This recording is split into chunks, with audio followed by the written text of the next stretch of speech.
హరి ఓం. గురుర్బ్రహ్మ గురుర్విష్ణు గురుర్దేవో మహేశ్వర గురు సాక్షాత్ పరం బ్రహ్మ తస్మై శ్రీ గురవే నమః. ఓం దయానంద చరణౌ మనసా స్మరామి, దయానంద చరణౌ శిరసా నమామి. హిందూ ధర్మానికి ఒక గొప్పతనం ఉంది, ఒక ఔన్నత్యం ఉంది. అది ఎవరు తీసేయాలనుకున్నా తొలగించలేరు. ఎవరు దాన్ని తీసి పారేయడానికి ఎవరి చేత కాదు. కాకపోతే నేను రాసుకుంటున్నటువంటి ఎన్నో అంశాలు, నేను ఎదుర్కొంటున్నటువంటి ఎన్నో అనుభవాలు, ఈ హిందూ ధర్మం పట్ల కొన్ని ముఖ్యమైన విషయాలు ఉన్నాయి. నేను ఎప్పుడు అనుకుంటూ ఉంటాను, హిందూ ధర్మం గొంతులో కాదు గుండెలో నిలబడాలి, గడపలో నడయాడాలి. అప్పుడే ఈ ధర్మం శాశ్వతమైన ప్రాతిపదికను పొంది ఉంటుంది. కాబట్టి ఈ హిందూ ధర్మంలో ప్రధానంగా నేను ఇన్ని సంవత్సరాలుగా బోధిస్తూ తిరుగుతూ సమాజంలో చూస్తూ ఎక్కడ ధర్మానికి గ్లాని కలిగే అవకాశాలు ఉన్నాయి, ఏ ఏ ఏరియాలు ఉన్నాయని బాగా తరచి చూస్తే మన వాంగ్మయాల్లో ప్రధానంగా ఎవరైనా వాంగ్మయాల యొక్క శక్తిని, వాంగ్మయాల యొక్క బలాన్ని, వాంగ్మయాల యొక్క బలహీనతల మీదనే చర్చ కానీ, దాడులు కానీ, లేకపోతే చొరబాట్లు కానీ జరుగుతూ ఉంటాయి. ఉదాహరణకి నేను ఎప్పుడు అనుకుంటూ ఉంటాను, చాలామందికి చెప్తుంటాను, ఏదైనా ఒక వ్యవస్థ ఆరంభం కావాలంటే దానికి పునాది దాని యొక్క సిద్ధాంతం మీద ఆధారపడి ఉంటుంది. ఒక వ్యవస్థ యొక్క పునాది సిద్ధాంతం మీద ఆధారపడి ఉంటుంది.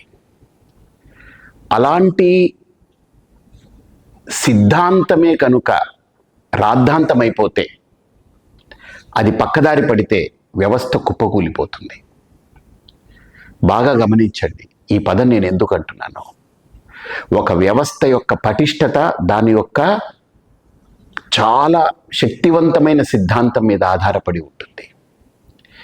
తన సిద్ధాంతమే కనుక రాద్ధాంతమైపోయినా, తన సిద్ధాంతమే కనుక పక్కదారి పట్టినా, అందులో కల్తీలు జరిగిన కలుషితమైన వ్యవస్థ కుప్పకూలిపోతుంది.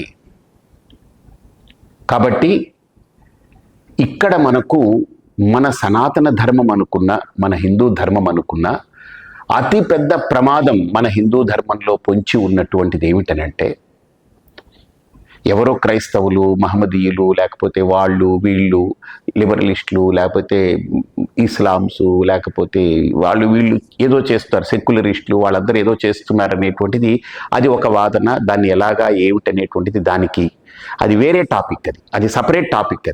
అది it has to be dwelt properly with proper understanding. కానీ దానికంటే ముందు అతి ముఖ్యమైనటువంటిది, హిందువులందరూ కూడా ఈరోజు ఒక ప్రతిజ్ఞలాగా, ఒక ప్రమాణపూర్వకంగా, ఒక ఆత్మావలోకనం చేసుకుని మళ్ళీ మనం మన యొక్క ప్రాచీన వైభవంతో, మంచి స్ఫూర్తితో మన ధర్మాన్ని మళ్ళీ మనం తిరిగి పుణికిపుచ్చుకునేటువంటి ఒక గొప్ప అవకాశాన్ని మనం వెతుక్కోవాలి, దాన్ని పట్టుకోవాలి. అందుకే నేను ఆలోచించినటువంటి నా అవగాహనని నేను కరెక్ట్గా ఈరోజు సవ్యంగా మీ ముందు ఉంచే ప్రయత్నం చేస్తాను, ఎక్కువ కన్ఫ్యూజన్ లేకుండా. మొట్టమొదటిది, మన ధర్మాన్ని వాంగ్మయాల రూపంలో కనుక మన ధర్మాన్ని చెప్పుకుంటే, వాంగ్మయాలంటే మన శాస్త్రాలు, మన సాహిత్యము, వాంగ్మయాలు, పురాణాలు, ఇతిహాసాలు, ఆగమాలు, వేదాలు, ఇవన్నిటితో మనం మన వాంగ్మయాల యొక్క సమాహారాన్ని మన ధర్మానికి ప్రధానమైనటువంటి భూమికగా చెప్పుకుంటే, ఆ వాంగ్మయాలని బాగా గమనిస్తే రెండుగా చూడాలి. ఒకటి శాస్త్రీయమైనటువంటి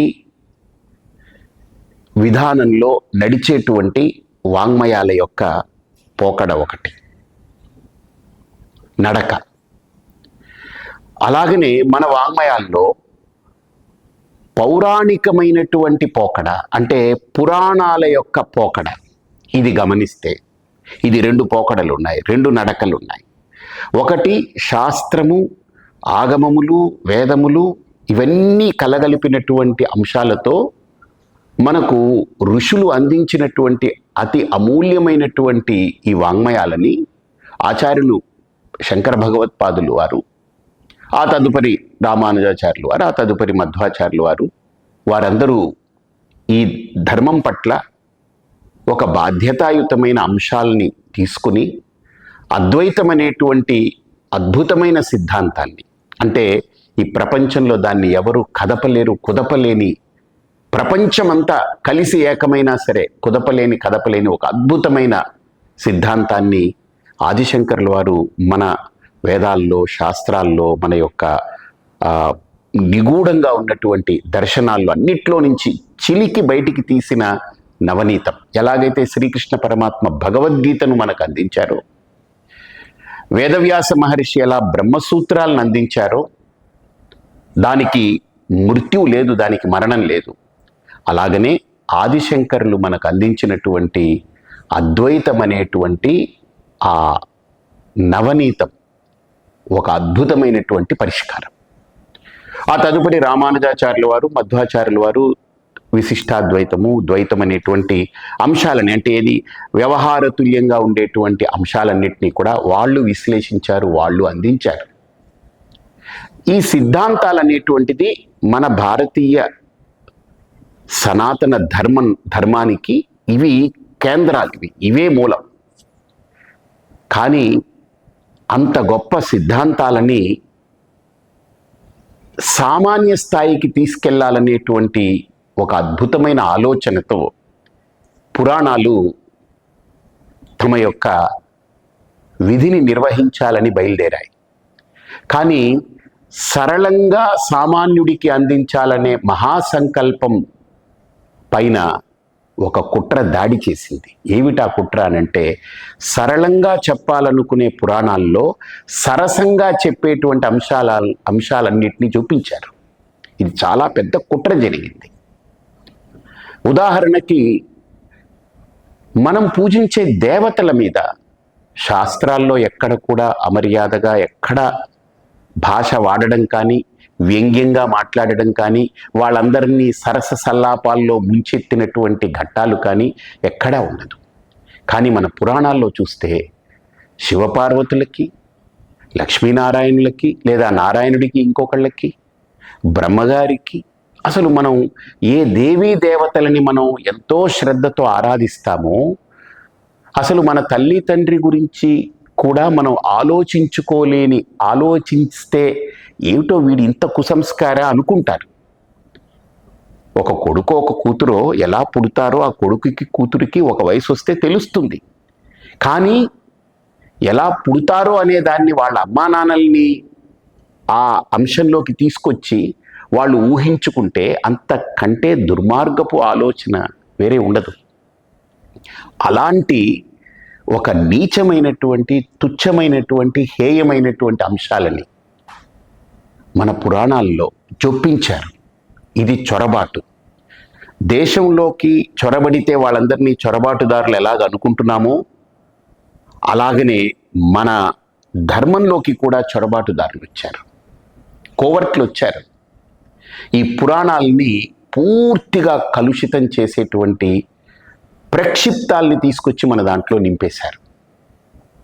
ఆ ప్రక్షిప్తాలన్నింటినీ కూడా ఈరోజు ప్రక్షాళన చేయాల్సిన సమయం ఆసన్నమైంది.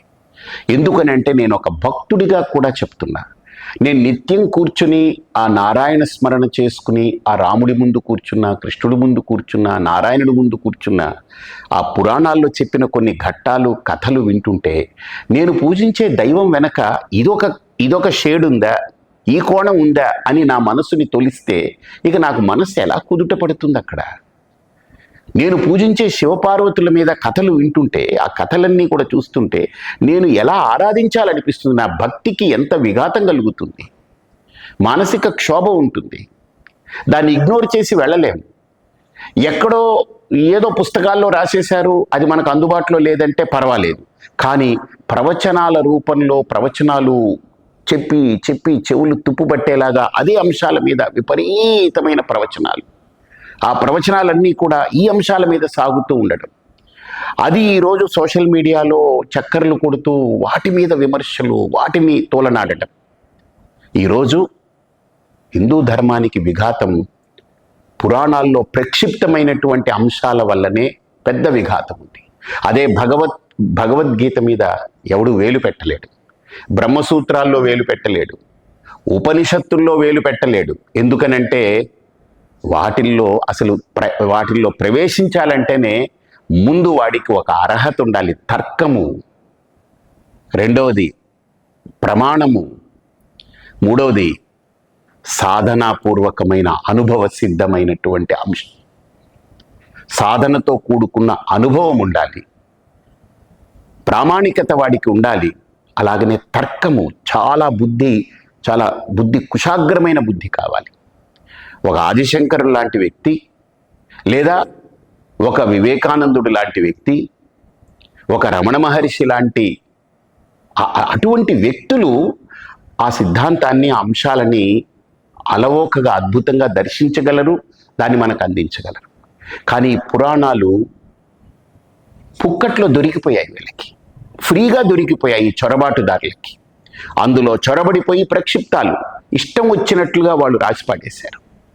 నిజంగా చెప్తున్నాను, ఈ పురాణాలు, వాటిల్లో రాసిన కథలు రేపు భవిష్యత్తు మన తరానికి మనం దాని సమాధానాలు చెప్పుకోలేని విధానంలో ఉన్నాయి. కానీ పురాణాల యొక్క అసలు ప్రయాణం, మూల ప్రయాణం సరళంగా సామాన్యుడికి అద్భుతమైన సిద్ధాంతాన్ని అలవోకగా అరటిపండు ఒలిచి నోట్లో పెట్టినట్టు అందించాలనేది. పుట్టినటువంటి బిడ్డకి ఆవకాయ అన్నం పెట్టరు, కానీ తల్లి ఏం చేస్తుంది, అన్నం బాగా నలిపి పప్పు వేసి కొద్దిగా నెయ్యి వేసి బాగా నలిపి నోట్లో పెడుతుంది. నాన్ వెజిటేరియన్ తినేటువంటి ఫ్యామిలీలో అయినా సరే, మాకు కొడుకు పుట్టాడు, వాడు పుష్టిగా ఉండాలని, వాడు పుట్టిన తర్వాత అన్నప్రాశన చేసి వెంటనే వాళ్ళకి అన్ని మొక్కలు గిక్కలు అవి వేసి అన్ని రకాల జంతువుల యొక్క ఇది వేసి వెంటనే నోట్లో పెట్టేరు వాళ్ళు. అలాగనే వెజిటేరియన్ అయినంత మాత్రాన వాళ్ళ ఇంట్లో వండుకున్న వంకాయ కూరలు లేకపోతే ములక్కాడలు అన్నీ తీసుకొచ్చి అన్నీ కలిపేసి వాడు నోట్లో పెట్టరు, ఆవకాయనం పెట్టరు. కాబట్టి ఆ శైశవ దశలో, అంటే చాలా చిన్న ప్రాయంలో ఉన్నటువంటి ఆ బాలుడికి తల్లి ఏ విధంగా గోరుముద్దలు తినిపిస్తుందో, అది కూడా ఏంటి, చాలా అసలు కారం ఉండదు, ఉప్పులు ఉండవు, ఎక్కువ నూనెలే ఉండవు, ఏముండదు, చిన్న నెయ్యి ఉంటుంది, పప్పు ఉంటుంది, మెత్తగా వండిన అన్నము, మెత్తగా వండిన పప్పు, నెయ్యి వేసి కలిపి ఒక 2-3 ముద్దలు తినిపిస్తుంది. అది వాడికి ఆహారం, వాడి స్థాయికి అది ఆహారం. అలాగనే పురాణాలు కూడా అద్భుతమైన అద్వితీయమైనటువంటి సిద్ధాంతాన్ని, తత్వాన్ని మనకు సులభతరం చేసి సరళంగా అందించడానికి బయలుదేరిన పురాణంలో, ఆ ప్రయాణంలో చొరబాటుదారులు దూరి ప్రక్షిప్తాలు చేసి లేనిపోని తుచ్చమైనవి, హేయమైనవి మన దేవీ దేవతల మీద రాసుకుంటూ వచ్చినట్లుగా స్పష్టంగా కనపడుతుంది. ఉపమానం చెప్తాను, నేను ఎగ్జాంపుల్ చెప్తాను, ఊరికినే మాట్లాడలేదు, లాజిక్గా చెప్తాను. మనందరికీ తెలిసిన శ్రీరామచంద్రమూర్తి ఉపమానం తీసుకుందాం. భగవంతుడు నేను మనిషిగా పుట్టాలనుకుని మానవ రూపాన్ని ఎత్తిన రాముడే మర్యాదతో ఎంత గొప్పగా ఈ భూమి మీద బ్రతికాడైనా. ఒక మానవుడు ఎలా బ్రతకాలని ఆయన ఆచరించి చూపాడు.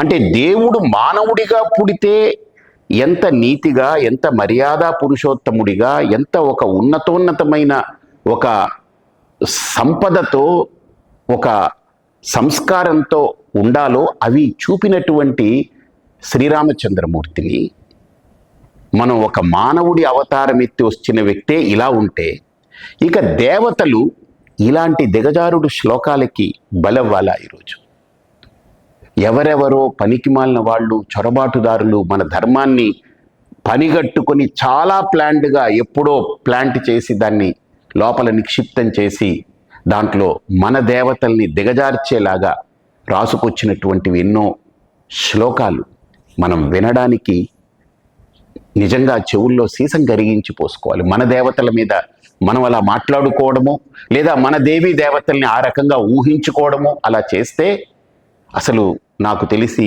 అతను భక్తుడు కాదు. రావణాసురుణ్ణి కూడా భక్తుడు అంటాం, కానీ వాడి భక్తి ఎలాంటిది? ఇగో ఈ పురాణాల్లో చెప్పే భక్తి లాంటిదే.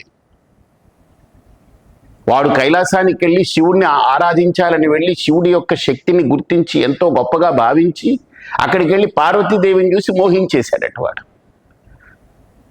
ఇక వాడిని ఏం చెప్పాలి? వాడికి భక్తి ఎక్కడుంది? వాడికి అతన్ని భక్తుడు అని మనం అనుకోవడం వల్ల దాన్ని మనం ఒక రకంగా భక్తిని మనం తగ్గించినట్టే. ఇప్పుడు మనం కూడా మనం దేవీ దేవతల గురించి తెలుసుకోవాలని మనం రోజు నిత్యము ఆరాధించేటువంటి మన శివపార్వతులో లేదా లక్ష్మీనారాయణలో లేదా బ్రహ్మని మనకు చతుర్ముఖ బ్రహ్మని మనకు సృష్టికర్తగా భావిస్తాము. అలాంటి బ్రహ్మ గురించి, విష్ణువు గురించి, శివుడి గురించి, అమ్మవారి గురించి, గణపతి గురించి, ఆంజనేయ స్వామి గురించి ఎంత తుచ్చమైనటువంటి భావాలు, అర్థాలు వచ్చేలాగా మన పురాణాల్లో వ్యాఖ్యానాలు చేశారని చెప్పి ప్రవచనాలు చెప్తూ రకరకాల మాధ్యమాల్లో వాటిని ఈరోజు చెబుతూ ఉంటే మనస్సు గాయపడి నేను మాట్లాడుతున్నాను. ఎవరినో మనం విమర్శించడం, వాళ్ళు అసలు నిజంగా చెప్పాలంటే ఒక భగవద్గీత తీసుకుంటాం, వాళ్ళని రమ్మనమనండి ఎవరినైనా మాట్లాడడానికి. ఒక ఉపనిషత్తు తీసుకుంటాం, వాళ్ళని రమ్మనమనండి మాట్లాడడానికి. సైద్ధాంతిక చర్చలో ఎవడు నిలబడలేడు ఈరోజు. అద్వైతం అనే దండాన్ని పట్టుకుంటే ప్రపంచం మోకరిల్లాల్సిందే. అంత పటిష్టమైనటువంటి సిద్ధాంతం, అంత పటిష్టమైనటువంటి ధర్మం మనది. కానీ ఈరోజు బజారుకి ఈడ్చబడినటువంటి స్థితిలో ఈ పురాణాల మాధ్యమంగా మన దాంట్లోకి జొరబడి గందరగోళం సృష్టించారు. నేను చెప్పిన చిన్న లాజిక్ మీరు ఆలోచన చేయండి. భగవంతుడు సర్వవ్యాపకుడు, సర్వశక్తిమంతుడైనటువంటి పరమాత్మ సంకల్పించుకుని నేను ఒక మానవుడిగా అవతరించాలి అని ఒక రాముడి రూపంలో భూమికి వచ్చాడని మనం అందరం వింటున్నాం.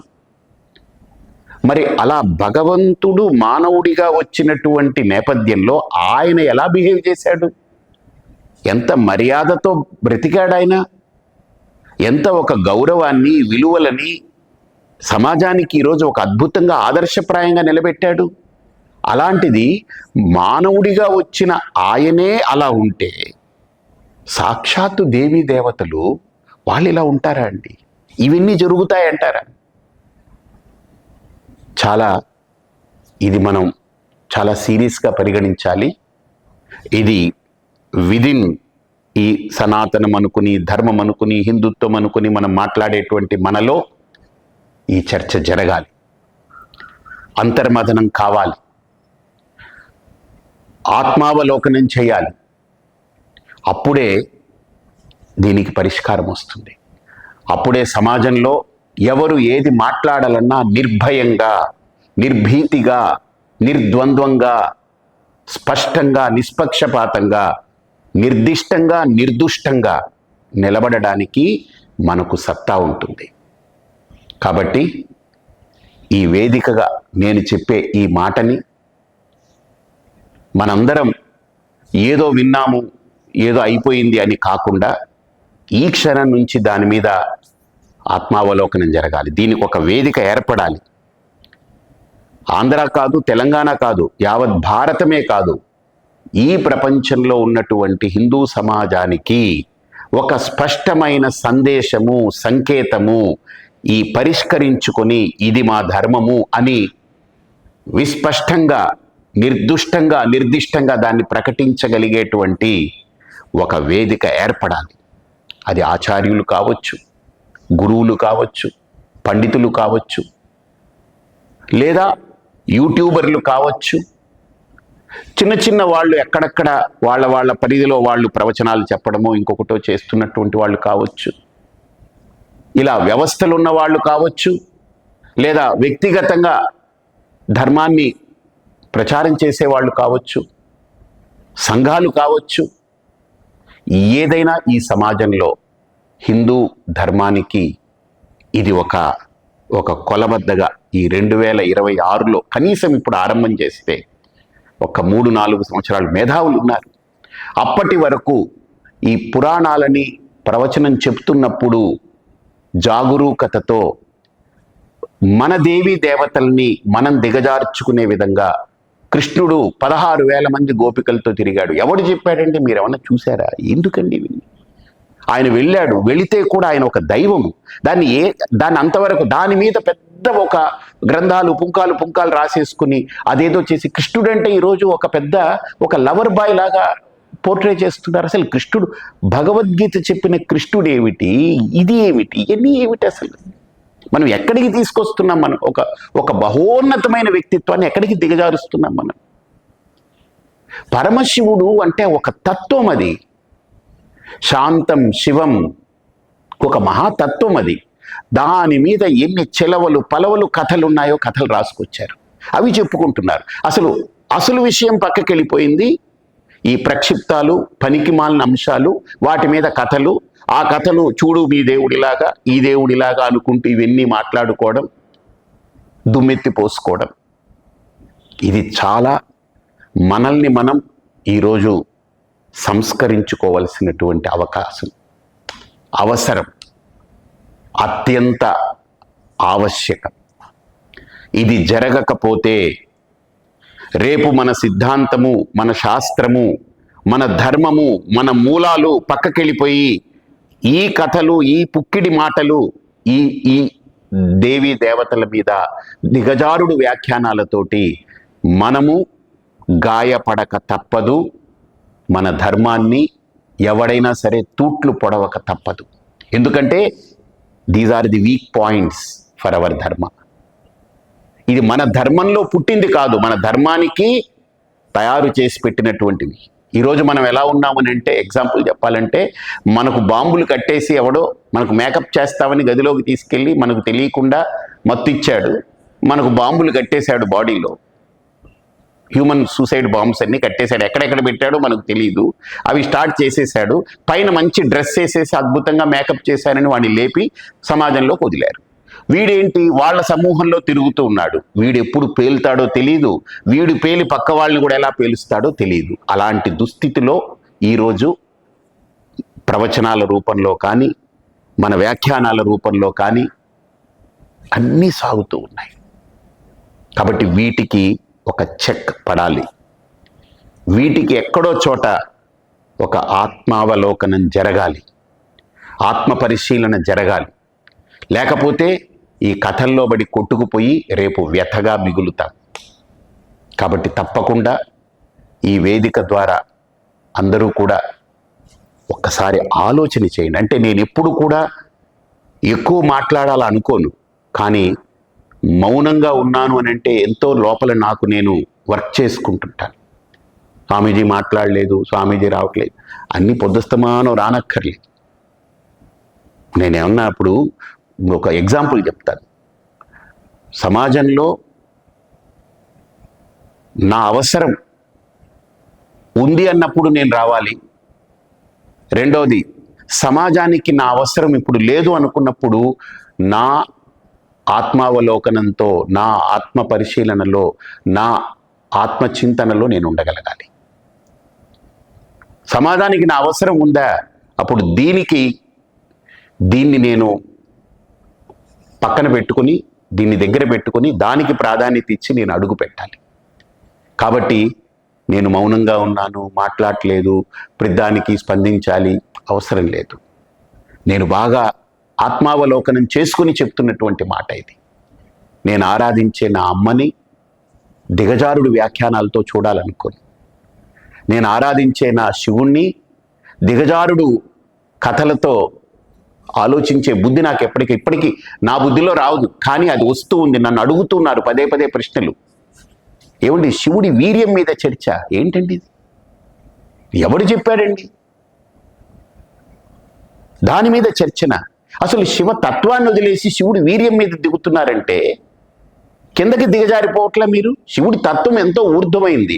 ఆపాతాళన బస్తలాంత భువన బ్రహ్మాండమావిస్ఫుర జ్యోతిస్ఫాటిక లింగ మౌళి విలసత్ పూర్ణేందు వాంతామృతై అస్తోకాప్లుత మేకమీశ మనిషం రుద్రానువాక్కాంజపన్ ధ్యాయే ఈప్సిత సిద్ధయే ధ్రువపదం విప్రోభిషించేత్ శివం బ్రహ్మాండ వ్యాప్తదేహ బసిత హిమరుచ భాసమానా భుజంగై కంఠే కాళా కపర్త కలిత శశికళ చండకోదండ హస్త త్రక్ష రుద్రాక్షమాల సులలిత వపుష సాంభవామూర్తిభేద రుద్రా శ్రీ రుద్రసూక్త ప్రకటిత విభవ నః ప్రయచ్చంతు సౌఖ్యం. ఎంత అద్భుతమైనటువంటి తత్వం అండి అది. ఆ శివతత్వం ఎలాంటిదండి? అసలు శాంతం పద్మాసనస్థం శశిధరమకుటం పంచవక్త్రం త్రినేత్రం శూలం వజ్రం చ ఖడ్గం పరశుమభయదం దక్షభాగే వహంతం నాగం పాశం చ ఘంటాం ప్రళయహుతవం సాంకుశం వామభాగే నానాలంకారయుక్తం స్ఫటికమణి నిభం. స్ఫటికమణి, ఆయన శుద్ధ స్ఫటికం అంటే ఒక ప్యూర్ కాన్షియస్నెస్, అఖండమైన ఒక చైతన్యము శివుడంటే. అందుకనే స్ఫటికంతో ఆయన్ని ఆరాధన చేస్తాం. స్ఫటికలింగానికి ఎందుకు పూజిస్తాము? స్ఫటికం అంటే ఏంటి? స్వచ్ఛమైనది, స్పష్టమైనది. అంటే ఏదైతే స్వచ్ఛమైనదో దాన్ని నేను ఆరాధిస్తున్నానని అర్థం. పారదర్శకమైన దాన్ని ఆరాధిస్తున్నాను. ఎందుకని? నాలో కూడా ఆ పారదర్శకత ఉండాలి, ఆ స్వచ్ఛత రావాలని స్ఫటికలింగాన్ని ఆరాధిస్తున్నాం. పరమాత్మ అంత స్వచ్ఛంగా ఉన్నాడని. దానికి వీర్యము, దానికి శౌర్యము, దానికి క్రౌర్యము, ఇన్ని ఏంటండి ఈ పదాలన్నీ జోడించడం? ఎక్కడికి దిగజారుస్తున్నాం మనం? అమ్మవారిని కూర్చోబెట్టి అమ్మవారికి ఇక్కడ ఇన్ని వంకలు ఉన్నాయి, ఇన్ని ఈ నడుము దగ్గరిది, ఇవన్నీ మాట్లాడాలా? ఆవిడేమన్నా ఒక స్త్రీయా? అమ్మవారి గురించి స్పష్టంగా చెప్పారు, నా స్త్రీ నషండో నపుమాన్, లింగాలకి నువ్వు పరిమితం చెయ్యొద్దని. విష్ణు అంటే ఏంటి? అంతటా వ్యాపించి ఉన్నటువంటి మహాతత్వం అది. ఎంత అద్భుతమైన తత్వం అండి విష్ణుతత్వం అనేది. సామాన్యమైనదా? శివతత్వం ఎట్టిదో విష్ణుతత్వం అలాంటిది. శాంతాకారం భుజగశయనం పద్మనాభం సురేశం విశ్వాధారం గగన సదృశం మేఘవర్ణం శుభాంగం లక్ష్మీకాంతం కమలనయనం యోగిహృద్ధ్యానగమ్యం వందే విష్ణుం భవభయహరం సర్వలోకైకనాథం. అసలు ఆ విష్ణు పరమాత్మ ఎంత గొప్ప తత్వం అండి అది. బ్రహ్మ హిరణ్యగర్భుడు. ఆయన హిరణ్యగర్భ సమవర్తతాగ్రే భూతస్య జాతః పతిరేక ఆసీత్ సదాధార పృథివీం ధ్యాముతే మాం కస్మై దేవాయ హవిషా విదేమ. హిరణ్యగర్భుడు అంటాడు బ్రహ్మని. మన వేదాల్లో బ్రహ్మగారిని హిరణ్యగర్భుడిగా ఆరాధిస్తారు. అంటే ఆయన నుండి భూతము, భవిష్యత్తు, వర్తమానము సకలము సృష్టి ఆరంభమైందని అర్థం. అలాంటి ఆ హిరణ్యగర్భుని మీద మనం తుచ్చమైన కథలు. ఆయనకి ఊర్వశి మీద కోరిక పుట్టేసింది, ఆ ఊర్వశి ఆయన నుంచి వచ్చిందట. ఏమిటండి కథలన్నీ? ఎవరికండి కథలు చెప్పాలి? కథలంతా ఎంతకాలం ఈ కథలు చెప్పి మనల్ని మనం కించపరుచుకొని కింద వేసుకుంటాం. సినిమాల్లో దీని మీద, సీరియళ్లలో, సినిమాల్లో మన దేవుళ్ళు వేషాలు వేసుకుని వ్యంగ్యంగా ప్రవర్తించడం, అశ్లీలమైన మాటలన్నీ మాట్లాడించడం, వాళ్ళతోటి కూడా ఆంగ్ల భాషలో ఏ ఏ పదాలు, తుచ్చమైన పదాలు, అమర్యాదపూర్వకమైన పదాలు ఉంటాయో, బ్లడీ ఈడియట్ అని వినాయకుడు ఎవరినో అంటున్నట్టు ఒక వీడియో. అవసరమా ఇదంతా? మన దేవి దేవతల్ని ఎవడు పడితే వాడు, ఎక్కడ పడితే అక్కడ, ఎలా పడితే అలా, బయట వాళ్ళు చిందరవందర చేస్తూ లోపల వాళ్ళు చిందరవందర చేసుకుంటూ ఉంటే, బయట వాళ్ళు చేశారనుకోండి దానికి మనం అడ్డుకట్ట వేయచ్చు. కానీ లోపలే జరిగితే అంతఃశత్రుత్వమే ఇలా ఉంటే ఏం చేయాలి మనం? తెలియక, ఇది అమాయకత్వంతో, ఏ అవివేకంతో మన వాళ్ళు ఉన్నారని కాదు, అమాయకత్వం. అలా వెళ్ళిపోతుంది. అక్కడ వాళ్ళు చెప్పారు, ఇక్కడ ఉంది, పుస్తకంలో ఉంది, అలా వెళ్ళిపోతున్నాం. అసలు ఒక్కసారి నిలబడి అసలు ఆ తత్వానికి కథకి ఏమిటి సంబంధం? అసలు దైవత్వం అనేటువంటిది ఒక మహాస్థితిలో ఉండేది. చిన్న లాజిక్, ఇందాక 2 సార్లు చెప్పాను, ఇప్పుడు 3వ సారి చెప్తున్నాను. రాముడనే మానవ రూపంలో దేవుడు అవతరిస్తేనే అంత మర్యాద పురుషోత్తముడిగా ఉన్నాడే, మరి దైవం ఇంకెంత మర్యాదతో ఉంటుంది ఒకవేళ అలా మనం చెప్పుకోవాల్సి వస్తే ఎంత ఔన్నత్యంతో ఉంటుంది, ఎన్ని విలువలతో ఉంటుంది, ఎంత మహాశక్తివంతమై ఉంటుంది. ఇదే కాబట్టి తప్పకుండా నేను ఈరోజు మీ ముందుంచిన ఆలోచనలు, ఇది కేవలం ఆలోచనలు కాదు, ఇవి మనల్ని తట్టి లేపే ఒక అద్భుతమైనటువంటి ఒక అవకాశంగా భావించండి. దీన్ని విమర్శ చేసుకుంటారా, దీన్ని పరామర్శ చేసుకుంటారా, ఐ డోంట్ కేర్. ఎందుకంటే నాకు నా దేవీ దేవతల పట్ల ఎవడు తుచ్చంగా మాట్లాడినా నాకు వాడి మీద ఎలాంటి భావన ఉంటుందో, మన వాళ్ళల్లో కూడా ఇలాంటి పుక్కిటి కథలన్నీ చేర్చి ఇవన్నీ మాట్లాడుతూ పోతే వాళ్ళ మీద కూడా నాకు అలాంటి భావనే ఉంటుంది. That's it. No compromise. నేను కాంప్రమైజ్ అవ్వను. ఎందుకంటే నేను ఆరాధించే నా విష్ణువుని కించపరిచిన, మర్యాద పురుషోత్తముడిని నమ్మిన నా రాముణ్ణి కించపరిచిన, పరంధాముడైనటువంటి ఆ పరమాత్మను పరమేశ్వరుణ్ణి కించపరిచిన, జగదంబిక విశ్వశక్తికి ఆధారభూతమైన నా తల్లిని అగౌరవపరిచిన ఆంజనేయ స్వామినన్న వినాయకుడిని ఏదైనా నేను గౌరవించి, గుర్తించి, ఆదరించి, ఆరాధించి, నన్ను ఈరోజు ఈ స్థాయిలో నిలబెట్టిన ఈ ధర్మంలో ఉన్నటువంటి నేను ఆరాధించే దేవీ దేవతల పట్ల బయటవాడే కాదు, లోపల వాళ్ళే కాదు, ఎవరైనా సరే తక్కువ చేసి దిగజార్చి కథలు చెప్పి దానికి ఏదో ఈ శ్లోకం అని చెప్పి ఈ శ్లోకాలు 100 నేను సృష్టిస్తాను. నేను రాస్తాను 100 శ్లోకాలు. ఇప్పుడు ఇతర మతాల్లో ఇప్పుడు యేసు మీద శ్లోకాలు రాశారు సంస్కృతంలో. అంటే అది ఏమిటది? అది ప్రమాణం అయిపోతుందా? వాళ్ళు రాసుకుంటున్నారు. రేపు ఎవరెవరో ఏదో శ్లోకాలు పెడతారు. అవన్నీ శ్లోకమే ప్రమాణమైతే ఎవడైనా రాస్తాడండి. సంస్కృత పరిజ్ఞానం ఉన్నవాడు ఎవడైనా రాస్తాడు. సినిమాలో పాటలు చాలా ప్రమాణం అండి అనుకుంటే పాటలు ఎవరు రాయట్లేదు, అందరూ రాస్తారు. పాటలు బోల్డ్ మంది రాస్తారు. కాబట్టి పాటలు ప్రమాణము, మనకు పాటలు సినిమాలకి ఏదో ఒక వినోదము, కాస్త కూస్త ఒక్కొక్కసారి మనకు అది ఆలోచన కల్పించేది, అవగాహన కల్పించేది అయి ఉండొచ్చు, రకరకాలుగా ఉండొచ్చు. కానీ అవి మనం అవే అత్యంత ప్రమాణాలుగా ఎలా తీసుకోలేమో, ఇలాగ ప్రక్షిప్తాలు చేసి ఇలా చొరబాటుదారులు వచ్చి లోపలికి వచ్చి దూర్చి దాన్ని కూర్చి దాన్ని గందరగోళం చేసి పెట్టినటువంటి ఈ శ్లోకాలు కూడా నా దృష్టిలో అప్రమాణములు. ఒక్కటే దానికి కొలబద్ద ఒక మహాతత్వాన్ని, గొప్ప సిద్ధాంతాన్ని మన ధర్మశాస్త్రాలు కానీ, ఆగమాలు కానీ, దర్శనాలు కానీ, వేదాలు కానీ మనకు అందించిన దాన్ని, మన ఆచార్యులు అందించిన దాన్ని పురాణాల పేరిట ఎక్కడెక్కడ వక్రీకరించి, ఎక్కడెక్కడ దాన్ని దిగజార్చి చేసిన ఆ అంశాన్ని నేను అప్రమాణంగానే భావిస్తాను. ఎందుకంటే నా దేవీ దేవతలు నాకు చాలా గొప్ప ఒక తత్వము వాళ్ళు. కాబట్టి మీరందరూ కూడా సద్భావనతో, ముందు చూపుతో భవిష్యత్తు తరానికి మనం ఈ ధర్మాన్ని ఇంతమంది చేరవేసేటువంటి బాధ్యత ఉంది. ప్రవచనాలు చెప్పేవాళ్ళు కావచ్చు, పండితులు కావచ్చు, శాస్త్రకారులు కావచ్చు, స్వామీజీలు కావచ్చు, సాధు సంతులు కావచ్చు, పీఠాధిపతులు కావచ్చు, వక్తలు కావచ్చు, యూట్యూబర్లు కావచ్చు, వ్యక్తిగతంగా వాళ్ళు చిన్న చిన్న సమూహాలకి చెప్పుకునే వాళ్ళు కావచ్చు. వాళ్ళందరూ కూడా ఈరోజు ఈ మాటని ఒక్కసారి ఆత్మావలోకనం చేసుకోండి.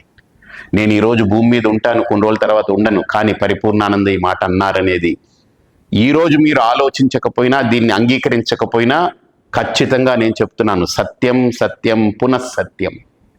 ఇది నేను చెప్పేటువంటి వాక్యం బ్రహ్మవాక్యం. ఇది దీనిపై దృష్టి పెట్టండి, ఆలోచన చేయండి, ఒక ఆలోచనకు అంకురార్పణ చేద్దాం. స్వస్తి.